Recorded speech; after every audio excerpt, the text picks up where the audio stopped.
ሰላም ሰላም እንዴት ናችሁ? ክቡራንና ክቡራን አድማጮቻችንና ተመልካቾቻችን የጃዊ ዩቲዩብ አድማጮቻችን ዛሬ ለየት ያለ አዲስ ኢንፎርሜሽን ይዘን መጥተናል። ኢንፎርሜሽናችን ዛሬ ይዘን የመጣነው አዲሱ ኢንፎርሜሽን ወይስ ትኩስ መረጃ አሁን የወጣ ስለ ኢትዮጵያን ፌዴራል ሲቪል ሰርቪስ ወይስ የመንግስት ሰራተኞች የተያዘውን አዲስ ደሞዝ ጭማሪን መረጃ ይዘን መጥተናል። የኢትዮጵያ ፌዴራላዊ ሲቪል ሰርቪስ ኮሚሽን ሰራተኞች ደሞዝ ላይ ያደረገው ትልቅ መሻሻያ በይፋ የታወጀው ነሐሴ 2025 ወይስ መስከረም 2018 ሲሆን እስከ 2029 ድረስ የሚቆየውን አጠቃላይ የመንግስት ዓመታዊውን ደሞዝ ወጪ ወደ 560 ቢሊዮን ብር ያደርሳል። ይሄም ያደረሰው ይሄው መዋቅር ነው። አዲሱ የደሞዝ መሻሻያ ዋና ዝርዝሮች ዝቅተኛ ደሞዝ ከ4760 ብር ወደ 6000 ከፍ ማለቱን ባለፈው መስከረም ላይ መንግስት አውጆ ነበረ። ከፍተኛ ደሞዝ ደግሞ ጣሪያ ከ21492 ብር ወደ 29000 ብር ከፍ ማለቱ መንግስት ከፍ ማድረጉ የሚታወስ ነው። የዲግሪው ተመራቂ መነሻ ከ6940 ብር ወደ 11500 ብር ከፍ ማለቱ ይሄም 65 በመቶ ጭማሪ የሚያሳይ መሆኑን የሚያሳይ ነው።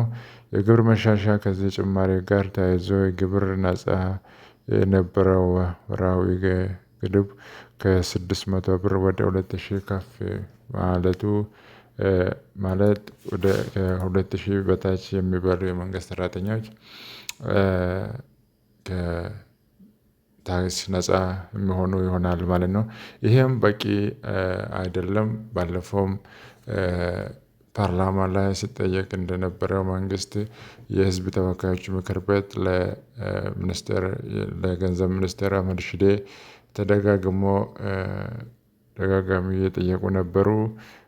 ይሄም ዶይቼ ቬለ የሚባል ሚዲያ የሐዋሳ ከተማ ነዋሪዎች የሐዋሳ ዩኒቨርሲቲ መምህራኖች ጋር ቆይታ አድርጎ ነበረ። ይሄም ደሞዛቸው ወጪያቸውን 20 በመቶ ይደጉማል የሚል እውነት የላቸውም። የሚከፈላቸው ደሞዝ ፍጹም በቂ አለመሆኑን አይደለም የሚሉት የሐዋሳ ዩኒቨርሲቲ ባልደረባ መምህራን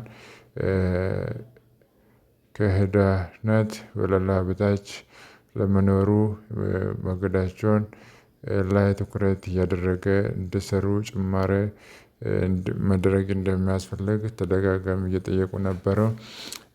ቢያንስ መንግስት ታክስ ቀነሳ ማድረግ እንዳለበት ቢያንስ 15000 ብር በታች የሚበሉ የመንግስት ሰራተኞች ከታክስ ወይ ከግብር ነፃ መሆን እንዳለበት መምህራኑ እየጠየቁ ነው። የተጨመረላቸው ደሞዝ በቂ አለመሆኑ መምህራኖች የጤና ባለሙያዎች እና ሌሎችም የመንግስት ሰራተኞች በጣም ችግር ውስጥ መሆናቸውን እየጠየቁ ነው። ይሄንንም መንግስት እስካሁን ይፋ አላደረገም እንጂ ውስጥ አዋቂዎች እንደሚያወሩት ከሆነ ትኩስ መረጃ አሁን እንደደረሰኝ ኢትዮጵያ መንግስት ከመስከረም 1 ጀምሮ አዲስ መንግስት ስለሚመሰረት መጀመሪያ ኢትዮጵያ መንግስት ሲመሰረት ወይስ አዲስ ፓርላማ ሲገናኙ ያጸድቃሉ ተብሎ የሚጠበቅ ከፍተኛ ደሞዝ ጭማሪ ማድረግ እንደወሰኑ ፓርላማ የህዝብ የምክር ቤት የፌዴሬሽን ምክር ቤት መወሰናቸው ውስጥ አዋቂዎች መረጃ አሁን እያደረሰኝ ይገኛሉ። ስለዚህ መንግስት ከመስከረም ወር ጀምሮ ከፍተኛ ደሞዝ ጭማሪ እንደሚያደርግ ቁጥሮቹን በስንት ፐርሰንት እንደሚጨምር ይፋ አላደረጉም እንጂ እስካሁን ግን መንግስት ለመጨመር እንደወሰነ ይፋ ሆኗል። ይሄንንና አዳዲስ ኢንፎርሜሽኖች ስለ መንግስት ሰራተኞች ስለ ታክስ ቅነሳ ስለ ደሞዝ ጭማሪ አዳዲስ ቅጥሮችን ለማግኘት ጃዊ ቲዩብን ሰብስክራይብ አድርጉ። ቻው ቻው።